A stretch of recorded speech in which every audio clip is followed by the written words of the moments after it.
Shalom, shalom bien-aimés.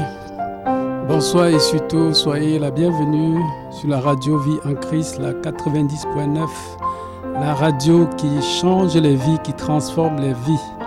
Alors, bien-aimés, je suis le frère Bertin Takam, pasteur d'une assemblée locale. Et je dis encore bienvenue sur cette émission « Marchons d'un même pas en Christ ». Alors, bien-aimés, nous aurons, n'est-ce pas, j'aurai à vous entretenir pendant 1 heure de temps, jusqu'à 20 heures précisément. Et bien aimé, je suis particulièrement marqué, je suis particulièrement touché pour toi qui naturellement écoute déjà ces émissions, qui naturellement, n'est-ce pas, écoute la radio Vie en Christ. Et bien aimé, je vais encore élever ma voix pour présenter encore ce temps et surtout pour prier pour toi qui es à la maison, toi qui cherches les voies du Seigneur. Je vais élever ma voix et je vais prier le Seigneur encore. Éternel mon Dieu, mon roi, Père, Seigneur, je t'en supplie encore, Seigneur mon Dieu Tout-Puissant, je prie pour tous les auditeurs de la radio Vie en Christ, la 90.9. Père, je prie pour les personnes qui sont constamment, Seigneur, à l'écoute de cette radio et aussi à l'écoute de cette émission Marchons d'un même pas en Christ. Père, je prie que Seigneur, que la parole que ces auditeurs reçoivent, Seigneur, que ça apporte vie dans leur cœur, Père, parce que tu as dit, Seigneur mon Dieu, mon roi, Papa, que ta parole, elle change les vies, elle change les cœurs, et nous en sommes témoins, Papa, nous en sommes témoins, et nous savons combien de fois ta parole, elle est bonne, combien de fois ta parole nous a changé. Et personnellement, Seigneur, je sais que je suis un témoignage de ta parole, Père. Et je voudrais encore, Seigneur, te supplier encore pour des personnes qui écoutent maintenant et qui veulent, Seigneur, changer de vie, qui veulent changer, qui veulent être transformées, Père. Papa, je prie que tu te révèles à ces personnes et que tu apportes un changement radical dans la vie de ces personnes. Te disons merci, Seigneur, toi qui vis, toi qui règnes pour l'éternité, au nom de Jésus-Christ. Amen.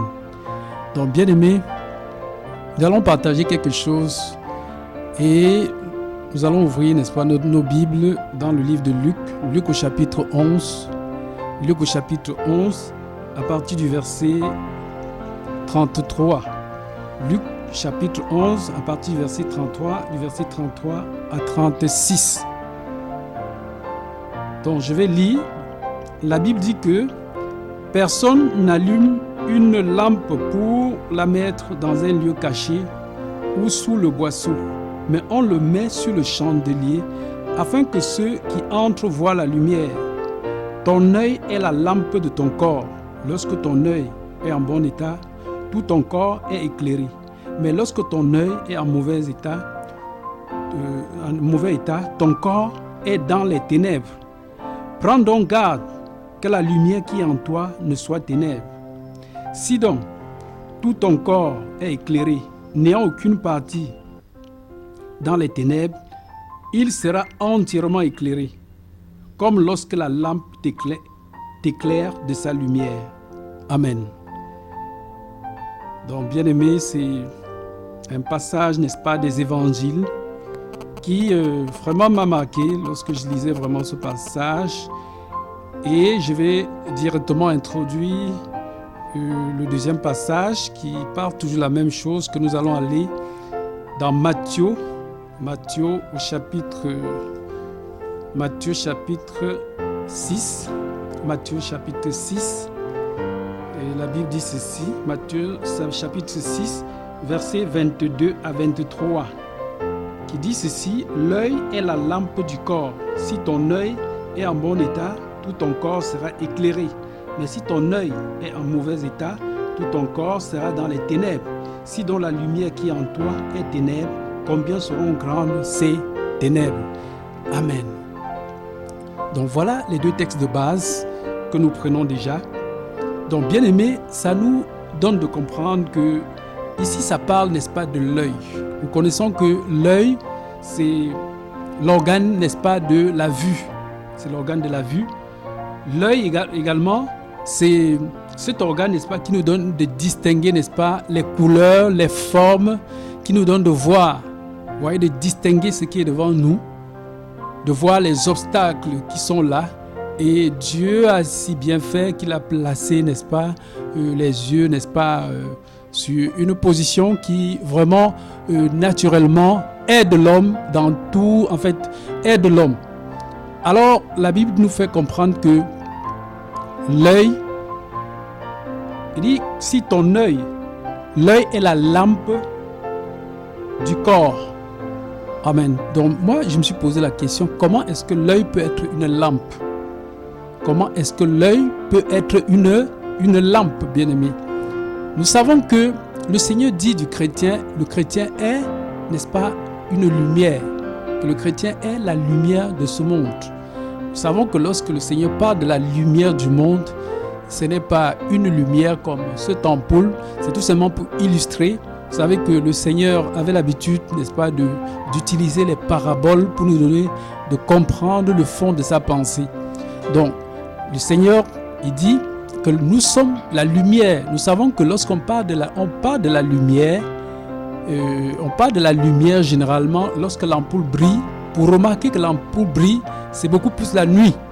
Parce que si tu allumes une ampoule pendant le jour, ou encore si tu marches pendant le jour avec une lampe, les gens seront un peu surpris, les gens seront sidérés. Vous voyez, les gens seront surpris, mais quel est cet homme, quelle est cette personne qui se promène en journée avec une lampe? Donc, pour remarquer véritablement que il y a une ampoule ou bien une lampe qui brille, il faut que ce soit dans la nuit. Parce que dans la nuit, il y a les ténèbres. Et lorsqu'il y a les ténèbres, alors c'est là où on peut voir également l'ampleur de la lumière. C'est là où on peut voir véritablement la lumière paraître. Et le Seigneur de nous dit que l'œil est la lampe de notre corps. Et un peu plus en haut, au verset 33 de Luc 11, il dit que personne n'allume une lampe pour la mettre dans un lieu caché ou sous le boisseau, naturellement. Tu ne peux pas allumer ta lampe et puis tu ouvres ton armoire et tu déposes ta lampe, tu t'assois au salon. Amen. Ça n'aura pas de sens. Vous voyez, tu ne peux pas, il dit, on ne peut pas allumer une lampe pour le cacher ou pour le mettre sous un boisseau. Le boisseau, c'est quoi? C'est une boîte qui a un creux. Tu ne peux non pas allumer ta lampe et puis aller en mettre dans un boisseau. C'est-à-dire que un seau bien profond, tu déposes ta lampe à l'intérieur. Naturellement, les gens ne verront pas l'effet, n'est-ce pas, de cette lampe. Mais on le met, le Seigneur dit, mais on le met sur le chandelier. Afin que ceux qui entrevoient la lumière, amen, lorsqu'on allume une lampe, naturellement, soit on la dépose, n'est-ce pas, sur la table, soit, n'est-ce pas, ici le Seigneur parle, n'est-ce pas, ici du chandelier. Le chandelier, le chandelier était présent dans le temple. Lorsqu'on voit le chandelier, c'était, n'est-ce pas, un instrument qui était présent dans le temple. Et les gens pouvaient également avoir des chandeliers chez eux. Et le chandelier, n'est-ce pas, servait, n'est-ce pas, de contenir les bougies. Aujourd'hui encore, dans certaines assemblées, on voit un peu les assemblées qui sont encore dans des métaux très anciens. On les voit encore, n'est-ce pas, mettre des bougies sur des chandeliers, c'est-à-dire sur des chandeliers. Ils allument des bougies, ils les mettent sur le chandelier. Amen. Donc le Seigneur dit ici que lorsqu'on allume une lampe, on la met, autant pour moi, on la met sur le chandelier afin que ceux qui entrent voient la lumière. Amen. La lumière, c'est quoi? La lumière, c'est lui-même Jésus-Christ. La lumière, c'est Christ. Et le Seigneur dit, ton œil est la lampe de ton corps. Donc, ton œil est la lampe. Ça veut donc dire quoi? Ça veut dire que l'œil également te permet de voir. Amen. Ton œil te permet de voir. Et à cela, nous voyons naturellement deux visions de la vie. Ton œil te permet de voir. Ton œil est la lampe de ton corps. Lorsque tu as des habits que tu as mis sur toi, si ces habits sont sales, à travers, n'est-ce pas, ton œil, à travers ton regard, tu peux découvrir que cet habit-ci est sale, il ne faut pas que je le porte. Ou cet habit est troué, si je le porte, ce n'est pas bien. Amen. Tu peux découvrir beaucoup de choses à travers naturellement les yeux que Dieu t'a donnés, à travers l'œil, cet organe de la vue que le Seigneur il t'a donné quand il t'a créé. Et le Seigneur te dit ici que l'œil est donc la lampe, n'est-ce pas, de ton corps. Amen. L'œil est la lampe de ton corps et de ton corps. J'étais en train de dire qu'il y a deux visions, n'est-ce pas, de la vie. Deux visions de la vie. Et ici, lorsque nous lisons, nous voyons aussi deux formes de vue ici dans ce passage. Dans le passage de Matthieu 6, à partir du verset, n'est-ce pas, 22 à 23, que nous avons lu. Et dans le livre de Luc 11, à partir du verset 33 à 36, nous voyons deux formes de vue. Deux formes de vue, n'est-ce pas, qui expliquent deux visions de la vie. Amen. Il y a la vision, la première vision, c'est la vision, n'est-ce pas, la vision de la chair. C'est-à-dire que la vision de la chair, c'est la vision, n'est-ce pas, que Dieu, n'est-ce pas, la vision de la chair, c'est celle-là qui voit les choses telles que les hommes voient. C'est-à-dire que tu vois comme les hommes voient. Amen. Donc c'est ça qu'on appelle la vision de la chair. On voit naturellement, on voit que voilà, cet habit est rouge, naturellement l'habit est rouge, cet habit est bleu, l'habit est bleu. Oui, ça c'est la vision directe de la vue. Et cela, n'est-ce pas, est attaché à la vision maintenant, la conception, n'est-ce pas, de notre âme, ce que l'âme perçoit derrière ce que nous voyons. Vous voyez, et c'est là, c'est ce qu'on explique, c'est ce que la Bible, n'est-ce pas, va appeler, n'est-ce pas, la vision de la chair. C'est pour cela que la Bible parle dans Galates 5, à partir du verset 16, la Bible dit que la chair a des contraires, a des désirs contraires à ceux de l'esprit, et l'esprit en a de contraires à ceux de la chair. Amen. Et là, ça explique les deux visions. C'est-à-dire que la vision qui est liée à ton âme, la vision qui est liée à ton âme, et il y a également la vision de l'esprit. La vision de l'esprit, c'est ce que Dieu lui-même te donne de voir par l'esprit. Donc, nous allons, n'est-ce pas, beaucoup parler de ces deux visions, la vision charnelle et la vision de l'esprit. Amen. Nous voyons naturellement ici dehors combien de fois le monde est devenu pervers aujourd'hui. Le monde est devenu pervers et les hommes trouvent que c'est normal. Nous voyons comment les hommes ici dehors, la façon dont les personnes ici dehors, les femmes, comment elles s'habillent. Nous voyons comment même certains hommes s'habillent. Nous voyons ce que les hommes apprécient ici dehors, n'est-ce pas, par leur façon de voir. Et ces personnes, elles ne te diront pas le contraire, elles te diront tout simplement que leur façon de voir, elle est correcte, elle est normale. Mais est-ce que c'est conforme, n'est-ce pas, à la vision que Dieu nous a donnée? Naturellement, non. Amen. Nous allons lire un passage biblique. On va lire un passage biblique dans le livre de 1 Corinthiens. 1 Corinthiens au chapitre 2. On va d'abord lire Galates, autant pour moi, on va d'abord lire Galates pour présenter encore. Galates d'abord. Galates 5. La Bible dit ceci, à partir du verset 16. Je dis donc, marchez selon l'esprit et vous n'accomplirez pas les désirs de la chair. Car la chair a des désirs contraires à ceux de l'esprit et l'esprit en a de contraires à ceux de la chair. Ils sont opposés entre eux afin que vous ne fassiez point ce que vous voudriez. Si vous êtes conduit par l'esprit, vous n'êtes point sous la loi. Amen. Et de continuer au verset 19. Or, les œuvres de la chair sont manifestes. Ce sont l'impudicité, l'impurité, la dissolution, l'idolâtrie, la magie, l'inimitié, les querelles, les jalousies, les animosités, les disputes, les divisions, les sectes, l'envie, l'ivrognerie, les excès de table, les choses semblables. Je vous dis d'avance, comme je l'ai déjà dit, que ceux qui commettent de telles choses n'hériteront point le royaume de Dieu. Amen. Ça, c'est la vision de la chair. Comment la chair perçoit les choses. Lorsque tu vois quelqu'un, par exemple, n'est-ce pas, qui pratique, n'est-ce pas, de l'impudicité, c'est-à-dire que qui n'est pas marié, et qui sort avec des femmes, pour lui, il trouve que c'est normal. C'est une vision pour lui. C'est une vision. C'est-à-dire que c'est une vision et lui, il trouve que ce qu'il fait est tout à fait normal.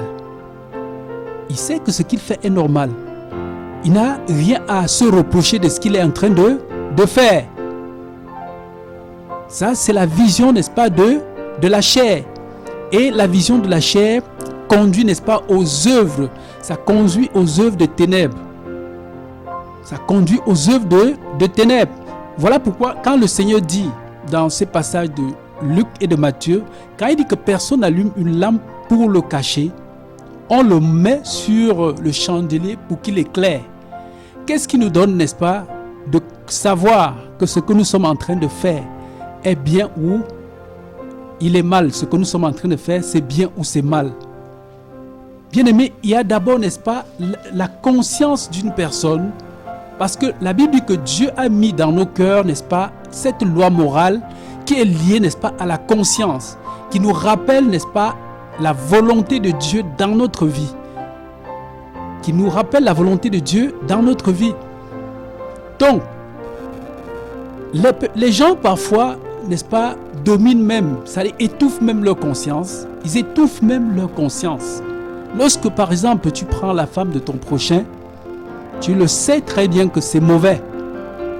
Mais tu n'as pas la force et la capacité de dire que cette vision-là, elle n'est pas de Dieu.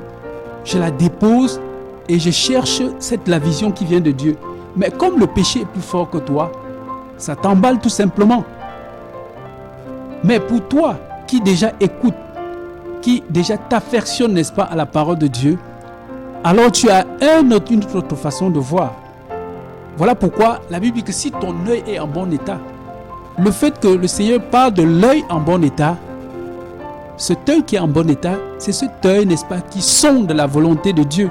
C'est cet œil, n'est-ce pas, qui a le discernement, qui connaît discerner les choses qui viennent de Dieu, qui connaît remarquer que ce que je suis en train de faire là, ça vient de Dieu ou ça ne vient pas de Dieu. La Bible dit que la demeure, n'est-ce pas, de la sagesse, c'est le discernement. C'est ce que la Bible dit, que la demeure de la sagesse, c'est le discernement. C'est discerner. Alors, l'œil, n'est-ce pas, de l'esprit te donne de discerner. L'œil de l'esprit te donne de discerner ce qui est bien pour Dieu et pour toi. Alors que l'œil de la chair te donne plutôt, n'est-ce pas, de prendre ce qui est agréable à ta propre chair. Nous le savons très bien que l'être humain est fait, n'est-ce pas, de trois. Il est composé, n'est-ce pas, de trois parties.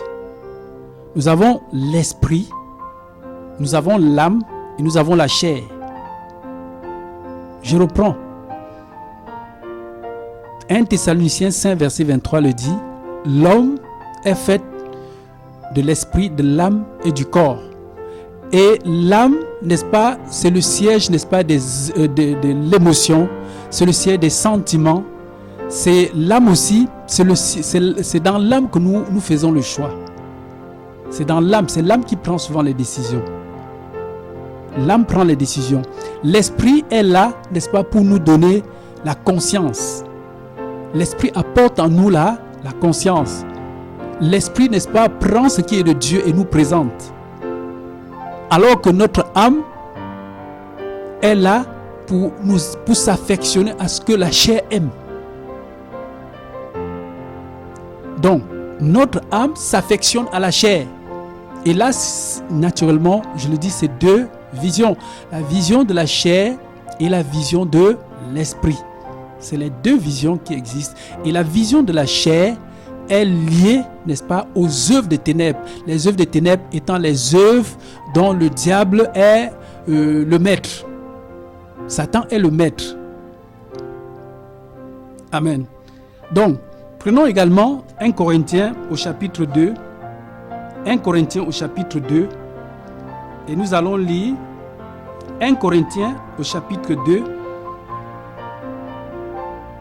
À partir du verset 7. La Bible dit, nous prêchons la sagesse de Dieu mystérieuse et cachée que Dieu, avant les siècles avait destinée pour notre gloire. Sagesse qu'aucune des chefs de ce siècle n'a connue, car s'ils eussent connu, ils n'auraient pas crucifié le Seigneur de gloire. Mais, comme il est écrit, ce sont les choses que l'œil n'a point vues, que l'oreille n'a point entendues, et qui ne sont point montées au cœur de l'homme, des choses que Dieu a préparées pour ceux qui l'aiment. Dieu nous les a révélées par l'Esprit, car l'Esprit sonde tout, même les profondeurs de Dieu. Lequel des hommes, en effet, connaît les choses de l'homme, si ce n'est l'Esprit de l'homme qui est en lui? De même, personne ne connaît les choses de Dieu, si ce n'est l'Esprit de Dieu. Or, nous n'avons pas reçu l'Esprit du monde, mais l'Esprit qui vient de Dieu, afin que nous connaissions les choses que Dieu nous a données par sa grâce. Et nous en parlons non avec des discours qu'enseigne la sagesse humaine, mais avec ceux qu'enseigne l'Esprit, employant un langage spirituel pour les choses spirituelles. Mais l'homme animal ne reçoit pas les choses de l'Esprit de Dieu, car elles sont une folie pour lui, et c'est spirituellement, et il ne peut les connaître, parce que c'est spirituellement qu'on en juge. L'homme spirituel, au contraire, juge de tout, et il n'est lui-même jugé par personne. Amen. Voyez ici, ce passage, n'est-ce pas, ressort toujours, n'est-ce pas, deux visions de la vie. La vision de la chair et la vision de l'esprit. Ça rapporte que la vision de la chair, n'est-ce pas, est liée à l'homme animal que nous sommes. Amen. Bref, pour celui qui n'a pas connu Jésus. L'homme animal, c'est celui-là qui n'a pas connu Christ. Et quand tu n'as pas connu Christ, tu ne peux qu'avoir la vision, n'est-ce pas, qui est liée à ton âme, une vision liée à ton âme. L'âme étant également serviteur de la chair, parce que l'âme c'est la chair. L'âme étant serviteur de la chair, naturellement, tes désirs ne peuvent que se pencher, n'est-ce pas, vers le mauvais côté. Ça ne peut que se pencher du mauvais côté. Amen. Donc, bien-aimés, nous comprenons donc que l'homme qui n'a pas Christ, ici au verset 14 de 1 Corinthiens 2, la Bible dit bien, mais l'homme animal ne reçoit point les choses de l'Esprit de Dieu. La vision animale et la vision de l'Esprit. La vision animale et la vision de l'Esprit. La vision de l'Esprit nous amène à connaître les choses de l'Esprit. Alors que la vision, n'est-ce pas, de la chair, la vision animale, nous donne, n'est-ce pas, de désirer tout simplement les choses qui plaisent à notre chair. Ah, j'aime quand je vois, quand je n'aime pas voir le vin éradé. Vous voyez, c'est ça la chair dit. Lorsque par jour, je peux prendre un casier de bière. Vous voyez, c'est ça la chair. La chair. Vous voyez, par jour, quand je n'ai rien bu, c'est peut-être un demi-casier. C'est ça la chair. Par jour, je fume même 2 paquets de cigarettes, même un paquet de cigarettes. C'est ça la chair. La chair parle ainsi. La chair parle. Vous voyez, pour d'autres, je ne peux pas voir une belle femme et laisser. C'est ça la chair. Je ne peux pas voir une belle femme et laisser. Et parfois, ce sont des personnes mariées qui disent comme ça. Ils sont mariés, ils ont leur femme à la maison, mais il te dit qu'il ne peut pas voir une femme, une belle femme, et il laisse. Vous voyez même des personnes qui se maquillent, des hommes qui font le maquillage. Parce qu'ils veulent séduire les hommes, séduire. Ils veulent, n'est-ce pas, ils veulent prendre facilement la femme avec son teint qui est devenu, qui s'est décapé. C'est-à-dire que le fait qu'il s'est décapé, il sait que c'est déjà une attirance. Lorsqu'il se tient devant la femme, c'est facile. Ça l'amène vite à aboutir à ce qu'il veut. Ouais, c'est ça, n'est-ce pas, la vision charnelle, la vision animale. C'est ça la vision animal. Et c'est ce que le Seigneur il explique, n'est-ce pas, dans les deux passages que nous avons pris, dans Matthieu 6, quand il dit que l'œil est la lampe du corps. L'œil est la lampe du corps. Et naturellement, j'ai commencé par expliquer combien de fois, avec l'œil naturel, on peut savoir quel habit mettre sur soi et quel habit ne pas mettre. Ou savoir si les habits que j'ai mis sur moi sont propres ou bien c'est sale, ou bien ça convient à l'événement auquel je suis en train d'aller participer. Ou encore, j'ai expliqué tout à l'heure en disant que l'œil naturel, ça nous donne de distinguer, n'est-ce pas, les formes, les couleurs, les obstacles. Naturellement, ça nous donne de distinguer cela. Mais à côté de ça, donc Dieu a permis, n'est-ce pas, que il a défini, n'est-ce pas, l'organe de la vue qui est l'œil pour nous donner de comprendre ce qui se passe aussi sur le plan spirituel, sur le plan de l'esprit. Sur le plan de l'esprit, nous comprenons que ce n'est plus, n'est-ce pas, l'œil comme cet organe qui me permet de voir maintenant, mais que c'est plutôt, n'est-ce pas, par l'esprit que je conçois des choses. Ou encore par l'âme qu'on peut concevoir certaines choses qui naturellement ne sont pas agréables à Dieu. Amen. Donc, bien-aimés, la Bible dit que la vision de l'esprit sonde tout. La vision de l'esprit, ça sonde tout. La vision de l'esprit sonde tout. Et la Bible dit, car l'esprit sonde tout, même les profondeurs de Dieu. Donc, en d'autres termes, l'esprit voit tout. L'esprit qui est en moi, je suis devenu chrétien. L'esprit qui est en moi me donne de voir les profondeurs de Dieu. L'esprit sonde tout, même les profondeurs de Dieu. Pourquoi? Parce que les profondeurs de Dieu se trouvent, n'est-ce pas, dans sa parole. Dans cette parole. Et lorsque je lis, voilà pourquoi la Bible dit que la parole de Dieu, ce n'est pas la lettre, mais c'est l'esprit. Amen. La parole de Dieu n'est pas la lettre. Vous allez voir des personnes qui n'ont pas Christ, qui n'ont pas reçu Jésus dans leur vie, mais qui lisent bien la Bible. Mais, curieusement, ils ne la comprennent pas. Ces personnes ne comprennent pas la Bible. Puisqu'il va te lire un verset, quand tu vas venir expliquer le même verset, il va te contredire. Pourquoi? Parce qu'il lit intellectuellement. Il ne lit pas par l'esprit. Or, l'esprit de Dieu qui est en nous, l'esprit de Dieu qui est en nous, qui est en toi, enfant de Dieu, te donne de comprendre sa parole, même dans les profondeurs. Ça te donne de sonder et de comprendre certaines choses. Amen. Donc, l'esprit sonde tout et même les profondeurs de Dieu. Amen. Nous allons encore prendre un passage. On va prendre un passage dans le livre de Romains. On va prendre Romains 1. Romains 1, à partir du verset 18, je vais lire. La Bible dit, « La colère de Dieu se révèle du ciel contre toute impiété et toute injustice des hommes qui retiennent injustement la vérité captive, car ce qu'on peut connaître de Dieu est manifeste pour eux, Dieu le leur ayant fait connaître. En effet, les perfections invisibles de Dieu, sa puissance éternelle et sa divinité se voient comme à l'œil depuis la création du monde. Quand on les considère dans ses ouvrages, ils sont inexcusables. » Amen.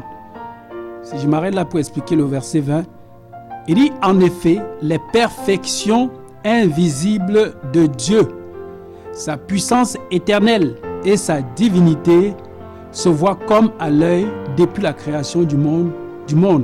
Quand on les considère dans ses ouvrages, ils sont donc inexcusables. Amen. Ça veut dire quoi? Dieu a créé des choses visibles et invisibles. Dieu a créé des choses visibles et Dieu a créé des choses invisibles. Mais toutefois, ce que Dieu a créé, n'est-ce pas, de manière visible, se voit aussi à l'œil nu. Ça se voit à l'œil nu. Mais toutefois, il y a des choses que nous concevons par l'esprit, que nous voyons, n'est-ce pas, par l'esprit.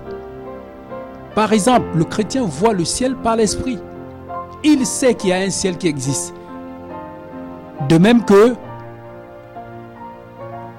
que naturellement aussi, il y a des choses que Dieu a fait de manière naturelle, que même les scientifiques approuvent et que tout le monde approuve, mais qu'on ne peut pas voir. Mais on ressent. Par exemple, tu respires l'air. Tu ne vois pas, mais tu sens que ça existe. Il y a par exemple le vent. Le vent est là. Vous voyez comment quand le vent passe, un bon vent quand ça passe, les dégâts sont terribles. Tout le monde peut dire qu'il y a un vent qui est passé. Mais est-ce que tu vois le vent? Tu ne peux pas voir, mais tu vois tout simplement le mouvement du vent. Donc il y a ce que Dieu a créé qui est visible, qui se voit à l'œil nu. Il y a également ce que Dieu a créé qui est invisible, que tu ne peux ni voir ni toucher.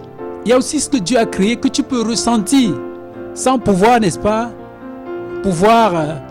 avoir des arguments aussi visibles pour dire que voilà, mais je ressens que je respire de l'air. Mais chacun doit ressentir qu'il respire de l'air. Mais quelqu'un d'autre te dira, mais démontre-moi donc que tu respires de l'air. Vous voyez? Et c'est autant de choses. Il y a des choses que nous concevons parce que nous voyons par les yeux naturels qui se voient, qu'on peut toucher. Il y a des choses que nous concevons parce que nous ressentons. Il y a maintenant les choses que nous savons que cela existe par la foi. Amen. L'œil de la foi. Amen. Donc l'œil de l'esprit, c'est l'œil de la foi. Et la foi, c'est une ferme assurance des choses que l'on espère. Amen. Donc je continue au verset 21 de Romains 1. Puisque, ayant connu Dieu, ils ne l'ont point glorifié comme Dieu et ne lui ont point rendu grâce, mais ils se sont égarés dans leurs pensées et leur cœur sans intelligence a été plongé dans les ténèbres. Comment les cœurs peuvent être plongés dans les ténèbres? Un cœur plongé dans les ténèbres. Amen. Un cœur, n'est-ce pas, un cœur qui est plongé dans les ténèbres, c'est tout simplement un cœur mauvais. Un cœur qui a choisi les mauvaises choses, qui choisit de pécher, qui choisit de la haine, de la colère, des envies, du viol, qui choisit, n'est-ce pas, de se droguer. De se droguer. Un cœur qui est rempli de colère. Amen. Ça, c'est un cœur qui est garé, n'est-ce pas, dans les ténèbres. Et leur cœur sans intelligence a été plongé dans les ténèbres. Se vantant d'être sages, ils sont devenus fous. Et ils ont changé la gloire de Dieu incorruptible en image représentant l'homme corruptible, des oiseaux, des quadrupèdes et des reptiles. C'est pourquoi Dieu les a livrés à l'impurité selon les convoitises de leur cœur, en sorte qu'ils déshonorent eux-mêmes leur propre corps. Eux qui ont changé la vérité de Dieu en mensonge et qui ont adoré et servi la créature au lieu du Créateur, qui est béni éternellement. Amen. C'est pourquoi Dieu les a livrés à des passions infâmes, car leurs femmes ont changé l'usage naturel en celui qui est contre nature. Et de même, les hommes ont abandonnant l'usage naturel de la femme, se sont enflammés dans leurs désirs les uns pour les autres, commettant homme avec homme des choses infâmes et recevant en eux-mêmes le salaire que méritait leur égarement. Amen. Vous voyez, ça c'est la vision, n'est-ce pas, charnelle de l'homme, la vision animale de l'homme. L'œil animal de l'homme. Vous voyez comment l'œil animal, là où ça peut conduire un homme au point que l'homme regarde un autre homme comme lui, comme étant sa femme. Bien-aimé, l'homme regarde un homme comme lui, comme étant sa propre femme. Vous voyez là où ces choses nous ont conduits. Amen. Vous voyez là où ça nous conduit, bien-aimés.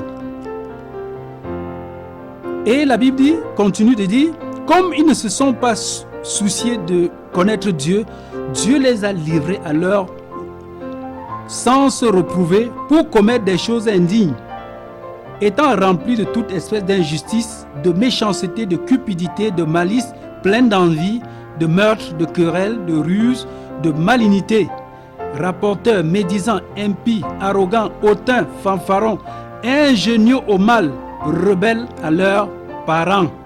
L'homme est ingénieux au mal. Ça veut tout simplement dire que l'homme connaît faire des plans. L'homme connaît faire des plans quand il faut faire le mal. Mais quand il faut faire ce qui est bien, il manque d'inspiration. Quand il faut faire ce qui est bien, non, il n'est plus inspiré. Mais dis-lui tout simplement comment faire pour peut-être casser la boutique là, il va te donner des plans.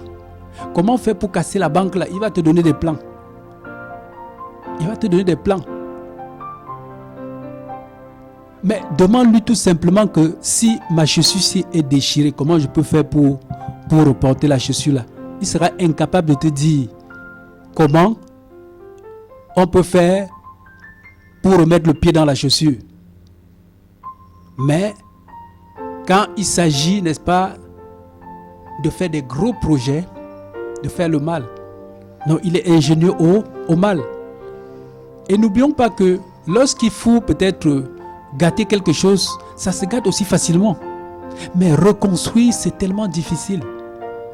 Regardez par exemple une maison qui est construite et qu'on détruit, qu'on la détruit. On peut prendre une journée pour détruire une maison. Mais est-ce qu'on peut prendre un jour, même si c'est un immeuble, d'ailleurs, même les immeubles de 20, 30, 40 niveaux, déjà, c'est vrai, cette technologie-là n'est pas encore véritablement arrivée ici, mais nous voyons un peu souvent à la télé comment un immeuble même de 40 niveaux, quand c'est déjà abîmé, comment on fait pour écrouler cet immeuble-là? En quelques secondes, on place les dynamites, en quelques secondes, cela est à terre. Alors que c'est un immeuble qui a été construit, on va te dire, pour terminer cet immeuble de 20-30 niveaux, il a fallu 4 ans, 5 ans pour faire ça. En quelques secondes, c'est à terre. Donc l'homme est ingénieux au mal. L'homme connaît comment on détruit. Non, là, il sait comment on détruit.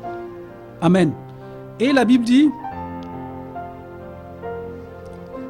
ceci, dépourvu, n'est-ce pas, au verset, je reprends le verset 30, rapporteur, médisant, impie, arrogant, hautain, fanfaron, ingénieux au mal, rebelle à leurs parents, dépourvu d'intelligence, de loyauté, d'affection naturelle, de miséricorde, et bien qu'ils connaissent le jugement de Dieu, déclarant dignes de mort ceux qui commettent de telles choses. Non seulement ils les font, mais ils approuvent ceux qui les font. Amen. Amen. Voyons la vision, n'est-ce pas, de la chair. La vision charnelle, la vision animale qu'un homme peut avoir. Cette vision animale que l'homme peut désirer, que l'homme peut avoir en lui. Et cela crée tellement de dégâts. Ça crée tellement de dégâts. Amen. Et nous allons prendre également dans Matthieu chapitre 13, nous allons également voir une parabole aussi que le Seigneur l'a également aussi rapporté, l'a dit aussi dans Matthieu 13. On va lire à partir du verset 4.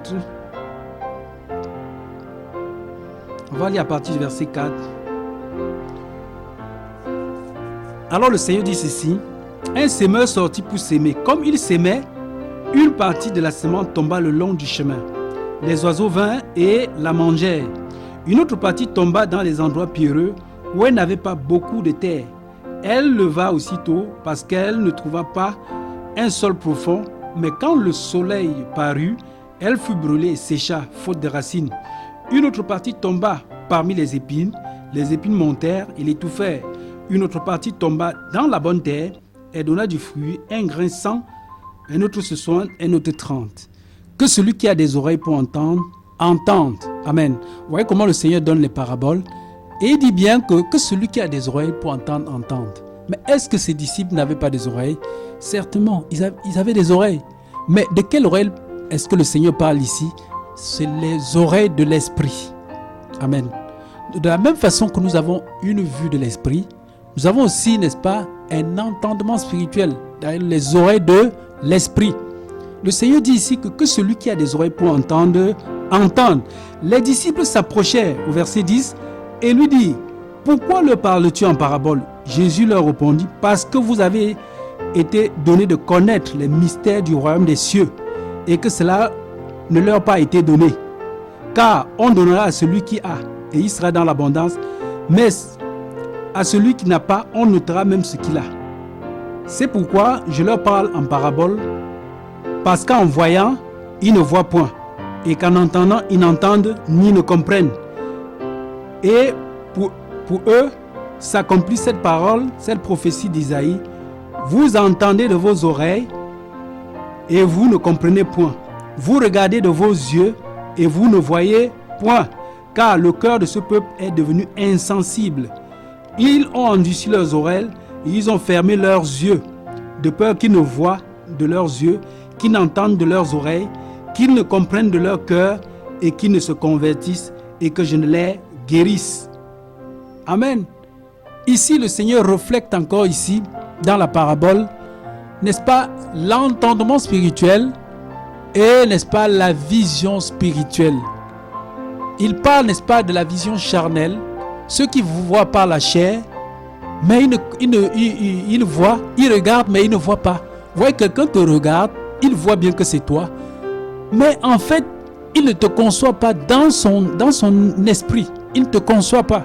Il regarde tout simplement, un peu comme une caméra qui filme quelque chose ou encore un appareil photo qui filme. Il te filme, mais en principe, il ne sait pas pourquoi tu es devant lui, ni le pourquoi, ce que tu lui demandes de faire. Il est complètement indifférent. Et le Seigneur prenait cette parole pour expliquer, n'est-ce pas, la différence qu'il y a entre, n'est-ce pas, ses disciples et les autres qui rejettent, n'est-ce pas, la parole. C'est pour cela qu'à chaque fois quand le Seigneur, il parlait, n'est-ce pas, en parabole, quand il se retirait, les disciples pouvaient lui poser des questions et il pouvait naturellement les répondre. Et les disciples sont allés jusqu'à dire: mais Seigneur, pourquoi est-ce que tu parles toujours en parabole? Et le Seigneur les a expliqués ici. Amen. Au verset 16, mais heureux sont vos yeux parce qu'ils voient, et vos oreilles parce qu'ils entendent. Amen. Vous voyez que les oreilles des disciples voyaient. Les disciples percevaient que, d'ailleurs, lorsque le Seigneur Jésus demande, n'est-ce pas, aux disciples: qui dites-vous que je suis? Pierre, par l'œil de l'Esprit, dit que tu es le Messie. Il dit que tu es le Messie. Pierre voyait au-delà de ce que les autres ne pouvaient pas voir. Pierre voyait, il voyait au-delà de ce que les autres ne pouvaient pas voir. Il ne regardait pas le regard de l'Esprit. Donc, la Bible, n'est-ce pas, nous interpelle en tant qu'enfants de Dieu de regarder les choses par l'Esprit et non par la chair. Bien-aimé, toi qui m'écoutes, Dieu t'interpelle, tu es enfant de Dieu. Dieu t'interpelle, n'est-ce pas, à voir les choses par l'Esprit. D'ailleurs, lorsque les enfants de Dieu voient les choses par l'Esprit, il y a moins de problèmes dans la communauté chrétienne. Il y a très moins de problèmes. Lorsque nous regardons les choses par l'Esprit, il y a très peu de problèmes. Amen. Voilà pourquoi lorsqu'on voit même le fonctionnement de l'Église, la Bible dit, quand vous lisez à partir de Acte 1, Acte 2, bref, les Actes des Apôtres, vous allez voir, la Bible dit que les disciples étaient toujours d'un seul cœur, d'une seule âme. Que signifie être un cœur et une âme? Ça veut dire qu'ils ne regardaient plus, n'est-ce pas, par la vue, mais ils voyaient, ils regardaient, n'est-ce pas, par la vue de l'Esprit. Ils voyaient les choses par la vue de l'Esprit. Et ils voyaient qu'ils étaient les enfants d'un seul Père, qui sont en train d'aller dans la même maison, qui habitent la même maison et qui sont en train d'aller vers leur Père. Ils ne voyaient plus les différences que toi, oh, tu es peut-être de la tribu de Dan, tu es de la tribu de Nephtali, tu es de la tribu de Juda, tu es de la tribu de Ruben. Non, ils ne regardaient pas ces choses. Ou encore que peut-être que tu es romain ou bien que tu es grec ou tout ça. La Bible dit qu'il n'y a plus ni juif ni grec, Il n'y a plus ni esclave, il n'y a plus. Tous, nous sommes un en Jésus. Et c'est ça que les disciples voyaient par le regard, n'est-ce pas, de l'Esprit. Et c'est ce regard de l'Esprit que le Seigneur nous interpelle maintenant à avoir. En tant que chrétiens que nous sommes, le Seigneur nous interpelle à regarder par l'Esprit. À regarder par l'Esprit.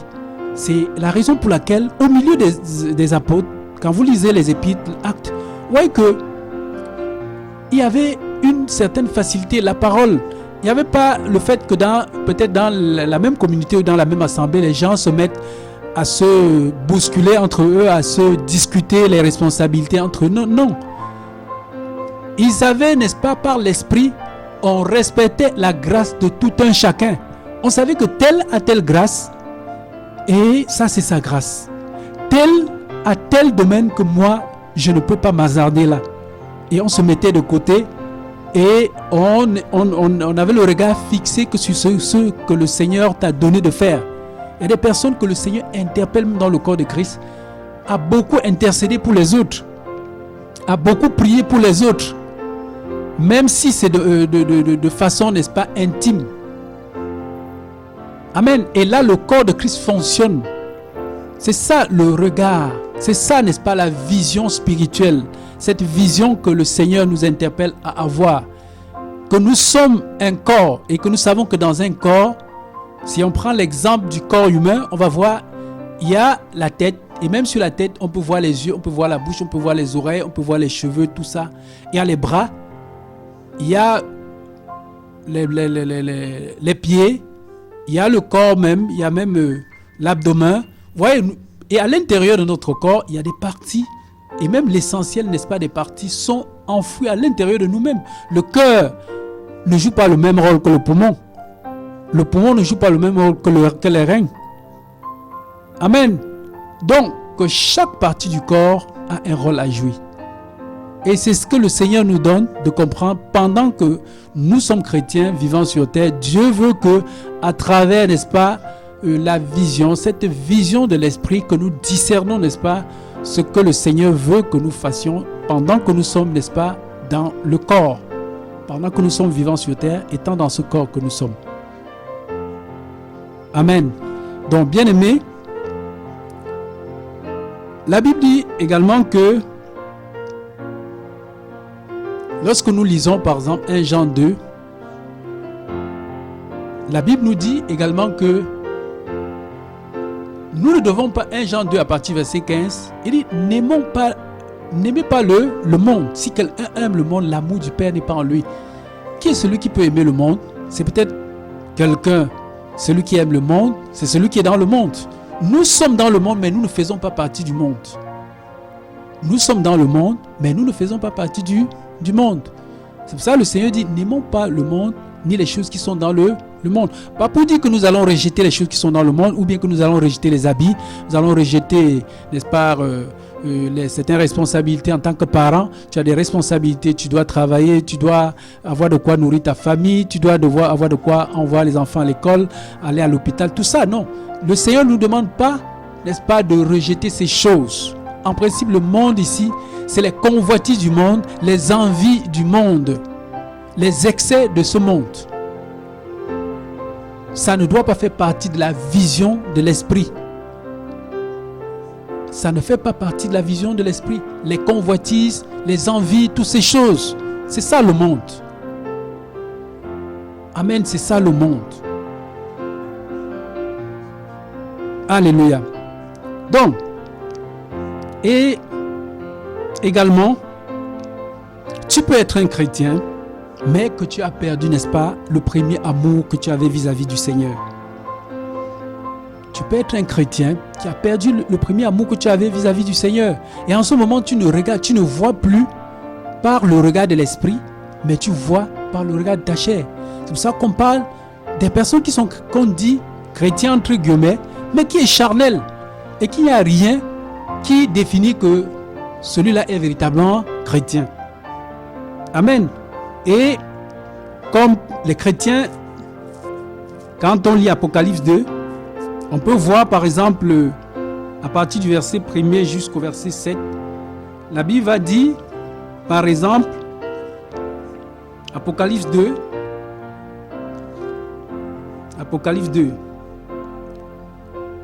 la Bible parle ici, n'est-ce pas, l'église d'Éphèse. Il dit au verset 2, « Je connais tes œuvres, ton travail et ta persévérance. Je sais que tu ne peux supporter les méchants, que tu as éprouvé ceux qui se disent apôtres et qui ne le sont pas, et que tu les as trouvés menteurs.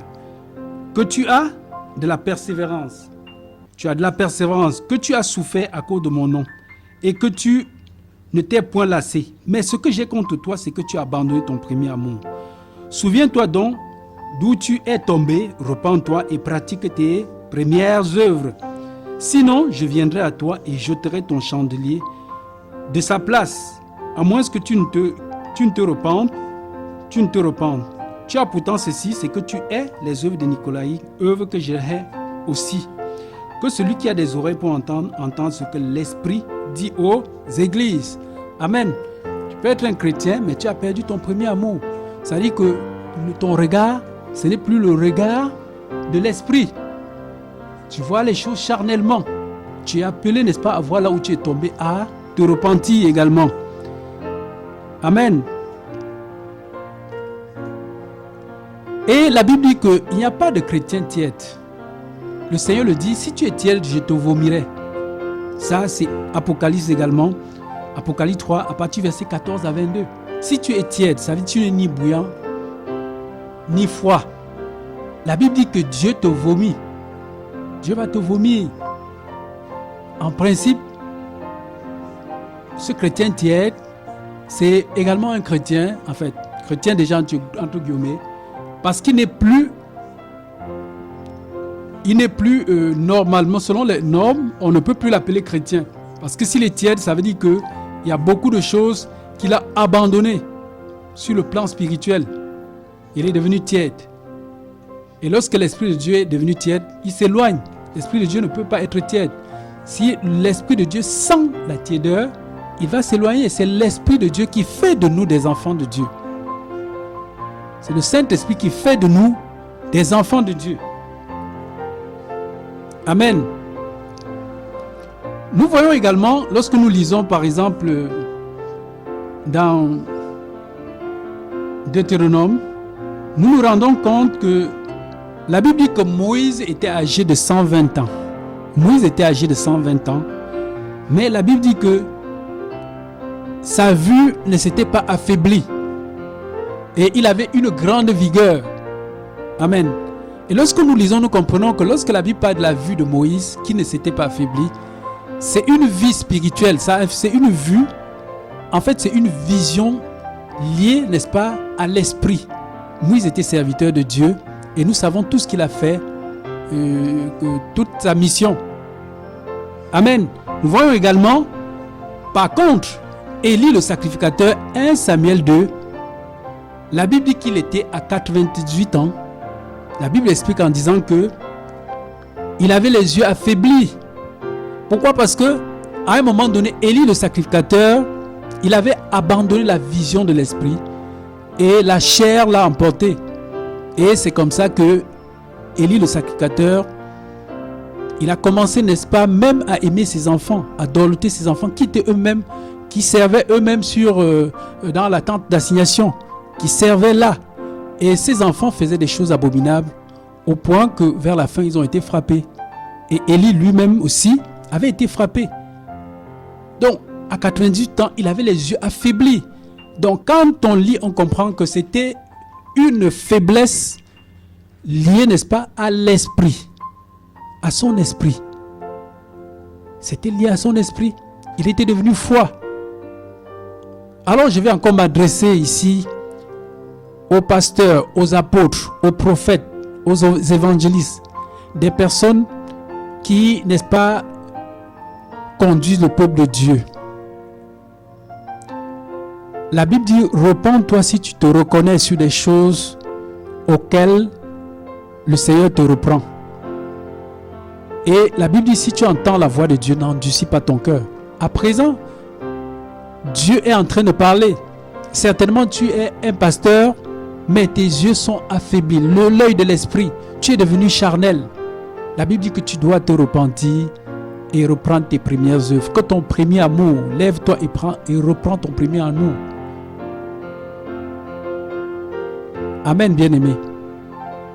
Alors nous sommes déjà à la fin, n'est-ce pas, de ce temps.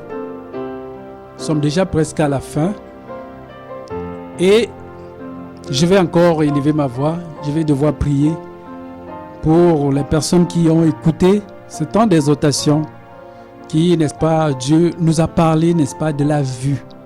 Dieu a commencé par nous parler de la vue comme cet organe qu'il a mis, n'est-ce pas, en nous pour voir les formes, pour voir les couleurs, pour voir les obstacles devant nous. Et nous avons compris que Dieu utilise, n'est-ce pas, cet organe que nous avons pour parler des choses profondes. Et nous sommes allés jusqu'à voir la profondeur de ce que Dieu veut dire. Il parle des choses spirituelles, beaucoup plus. Il parle des choses spirituelles. Et nous avons vu combien de fois, nous, en tant que chrétiens aujourd'hui, nous regardons plus seulement par la vue que Dieu nous a donnée, par cette vue, par cet organe que Dieu nous a donné, qui nous donne de distinguer les couleurs et les obstacles, mais nous voyons au-delà de ça. Nous voyons plus loin que cela. Et c'est par notre esprit que nous voyons maintenant. Donc nous voyons même plus loin que l'œil ne peut voir. L'œil naturel ne peut voir. Et c'est ce que le Seigneur nous a encore interpellé aujourd'hui. Que toi, chrétien, lève-toi. Recherche encore le premier amour, le vrai zèle que tu avais vis-à-vis du Seigneur. Repens-toi. Le Seigneur a besoin de toi. Il veut t'utiliser. La Bible dit que dans le livre de Proverbes, Proverbe 29, à partir du verset 18, quand il n'y a plus de vision, le peuple est sans frein. Quand il n'y a pas de vision, le peuple est sans frein. Amen. Quand il n'y a pas de vision, le peuple est sans frein. Et il dit également, dans Proverbe 17, verset 25, il dit, telle voie paraît droite à un homme, mais son issue, c'est la voie de la mort. On peut voir une voie, on se dit que cette voie est droite. Mais quelle est l'issue, n'est-ce pas, de la voie qui est devant moi? C'est une voie qui mène vers la mort. Alors, bien-aimé, où que tu sois, pendant que je prie, vraiment sois disposé et Dieu va te toucher. Seigneur, souviens-toi des personnes qui ont écouté cette exhortation. Père, je prie, Seigneur, que si quelqu'un est tombé, Seigneur, relève-le. Papa, relève tes enfants, ô Dieu de gloire. Papa, mets l'amour dans leur cœur. Fais en sorte que, Seigneur, mon Dieu, mon roi, qu'ils reprennent leur premier amour. Que là où ils sont tombés, Père, reprends-les. Et qu'ils se lèvent et qu'ils continuent de marcher avec toi dans la justice, dans l'amour et la vérité. Au nom de Jésus-Christ. Amen. Donc, merci, bien-aimé. Merci déjà pour ce temps que nous avons passé ensemble. Te bénissons, toi qui écoutes toujours, toi qui es toujours scotché, qui écoute naturellement nos enseignements. Que tout l'honneur et que la gloire te soit donné au Seigneur Jésus. Au nom puissant de Jésus-Christ. Amen.